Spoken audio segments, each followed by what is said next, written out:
man, I hated every last one of those hockey games last night. Did you ever have one of those? Especially in the first round. You know, when you're sitting there watching game after game after game, I hated every result. Almost every result. It was kind of cool seeing the Kraken pull it out over the Avs in overtime. The rest of it was just blah. Good morning to you. Good Tuesday morning. I'm Dejan Kovacevic of DK Pittsburgh Sports, and this is Daily Shot of Penguins. It comes your way bright and early every weekday. If you're into football and or baseball, I also offer daily shots of Steelers and Pirates where you found this.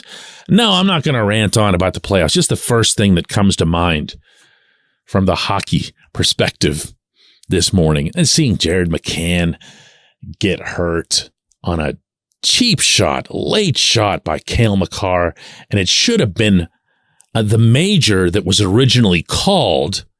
They now have this ridiculous thing where they send these majors back to Toronto, and Toronto almost every time, it seems like, turns it into a minor. They turned this one into a minor, and I saw even people from Denver were blasting this decision, because it was just so egregious.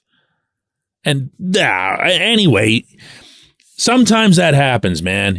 Sometimes you don't get what you want when you're watching sports, and this was one of those nights for me. What the Penguins want right now, their entire focus is finding a new general manager. And as promised yesterday, I'm going to turn today's episode into kind of a part 2 of that discussion, which began with what type of GM the Penguins should be bringing in.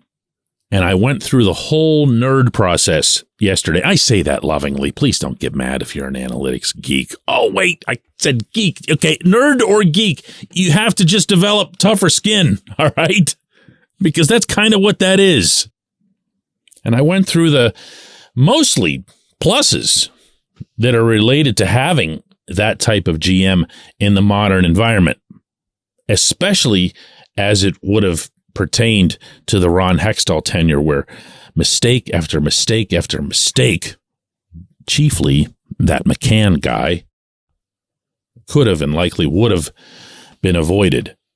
But then there's also the old school. There's also the same circuit of guys, the very, very familiar list of names that kind of seems to cycle its way through all 32 franchises eventually. It's the GM who looks the part, who was the former player, who conducts himself and carries himself, including on the NHL draft floor where they're all on display simultaneously like in no other sport. It's actually kind of a neat scene. And you think, yeah, that's my GM. Look at my GM. Look at the way he's carrying himself. And, if you're the Red Wings and you see Steve Yzerman out there and it's awesome. And then if you're the Avs and you see Joe Sakic, you get it, right? It's just, there's a good look to it. And Ron Hextall, for all his many flaws, had a good look about him as a GM. You looked out there and you said, yeah, man, that guy was once the baddest dude of a goaltender who ever lived. And look, he was even a flyer, and we're okay with that, because he's our guy. He couldn't generally manage anything. Whereas the kid sitting at the table with the laptop was probably going to be a better candidate to do it. Meaning any of the kids at any laptop at any of the 32 tables. But at the same time, you, the person who pressed play on this episode today, just had a GM here in Pittsburgh who was as old school gets. And he allowed you to celebrate not once, but twice down the Boulevard of the Allies in downtown Pittsburgh with the highest possible reward a team can get. And it's not like Jim Rutherford was just along for the ride. This was as active and aggressive an executive as this franchise had ever seen, sometimes to a fault, sometimes not. And he got it done. He got it done in 2016 just by adding Justin Schultz at the deadline. Remember? Not all that much. He got it done in 2017 by doing a whole lot more work than that. And previously, of course, really to begin his tenure as GM. This also happened on a draft floor trading James Neal, a 40-goal scorer at the time, for Patrick Hornqvist, altered the identity of the franchise like that with a single move. With a single bleeping move. That's old school GMing.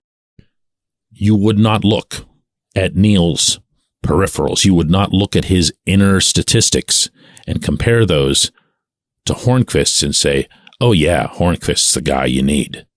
And I do remember vividly the analytics community dumping all over this trade.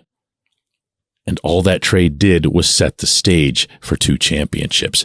So there is a need, I believe, and I believe strongly, for some of that old school mentality. The conversations that we've been having here on this show back and forth for a few days now have involved stones. There's been a lot of stones that I've been throwing about stones, meaning the GM needs to have the stones to do this or to do that, or to tell Mike Sullivan to do this or to do that. I'm having a hard time aligning the stones concept with the analytics concept. Doesn't mean you can't have someone who's into analytics or who's led by analytics who isn't some sort of authoritative leader. But, it's hockey.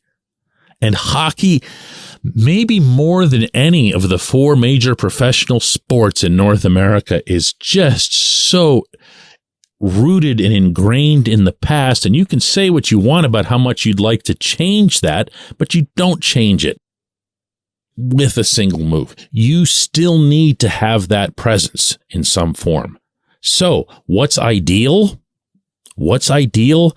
Well, I mentioned Yzerman and Sakic, and those guys they're not so old school. They're part of Hextall's generation in terms of being players, but they didn't behave like Hextall in their post-playing careers. They did embrace analytics. They embraced the thinking that's involved in assigning values based on intensive video study and tracking. And they utilized those tools. Legitimately utilized them, didn't just give them lip service the way Rutherford did, and didn't completely avoid them. And at the very last minute, when he realized his job was in trouble, pretend that he was about to have some great expansion of the analytics department the way Hextall did. Yzerman and Sakic have been on that train for a while, even as, at the same time, they've been Yzerman and Sakic. Those teams have the best of both worlds. The Avs just won a cup. The Red Wings are on the way back up. We'll see what happens here. When we come back, J1Q.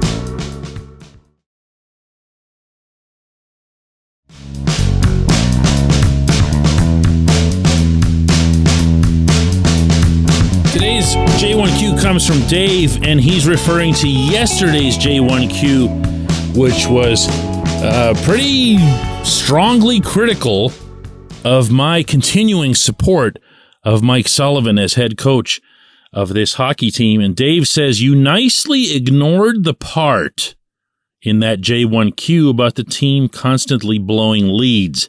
To me, that was the biggest reason that the Penguins missed the playoffs. They threw away so many points in the standings. Does Sully have anything to do with that? I watch worse teams with much less experience being able to shut down a game, but Sully's teams can't seem to figure it out. And this goes back several seasons, by the way. And yes, there have been many times where they've recovered to retake a lead or win in overtime, but the blown lead still happened. Dave, I want to start with something that I hope kind of applies to the conversations that we have here in general. You start off with, you nicely ignored the part in the J1Q. Come on, man. Yeah, we can just talk here. It's just sports. It doesn't have to be so snarly and everything else here. I didn't deliberately ignore the portion of the J1Q that mentioned blowing leads. We've discussed blown leads on this show time and time and time again. There were other parts of what he said that I wanted to address, including criticisms of Sullivan. In fact, I chose the very question that you're describing, okay? So you don't have to say you nicely ignored.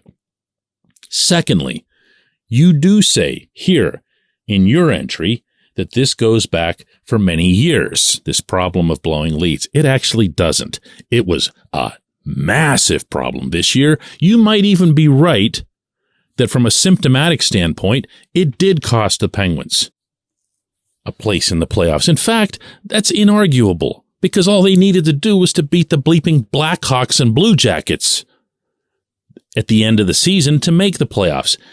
And if they had only held on to one or two other leads along the way, those games wouldn't have meant anything. They would have clinched way before that. So yeah, great. You have your blown leads. But to extrapolate that and say that it's been a problem for a long time, no. I'm not into symptoms. Okay? I'm into causes. Been like that regarding everything in my life. Never mind analyzing sports.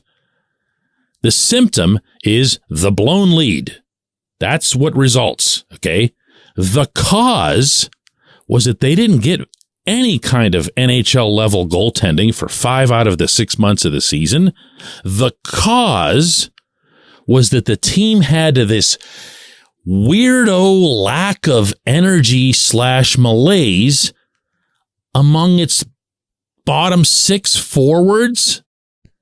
One that, for whatever reason, wasn't reciprocated among the top 6 forwards, because the top 6 forwards all had pretty good seasons from the production standpoint and even from the 200-foot standpoint. So I look at this cause, or 2 of these causes, as goaltending and the bottom 6 not giving you any energy and not allowing you to have the kind of attack zone time that you need to sustain possession. And for that matter, for being terrible defensively. Now, here again, if you want to involve Sullivan, you can do that. Okay, I've done it myself. No one anywhere was more critical of Sullivan's specific usage of Jeff Carter and Brian Dumoulin than I was. No one anywhere asked Sullivan about it point blank the way I did that night at Madison Square Garden. No one anywhere got the kind of heated emotional response that I got from Sullivan on that specific subject. But that's a professional back and forth between a reporter and a coach. That's not something that I take personally.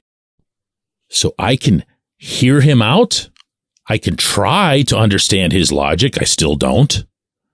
But I also can see that the cause of that situation was that this GM was a joke. And I'm not just saying that about Hextall now, conveniently after he was fired. As you'd probably know, either listening to or reading my stuff, I've been doing it all along. I've been doing it all along. That was the cause. Sullivan did a lot of things that didn't help.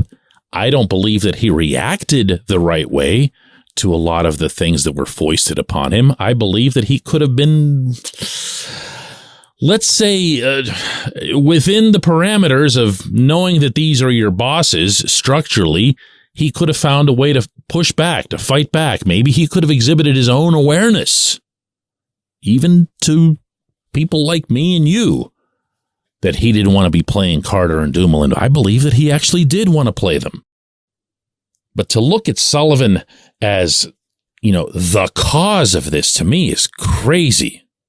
Crazy. I appreciate the J1Q, Dave. Again, I just wish it had come with, a little bit of additional recognition as to what my stance has been and how I approach this job.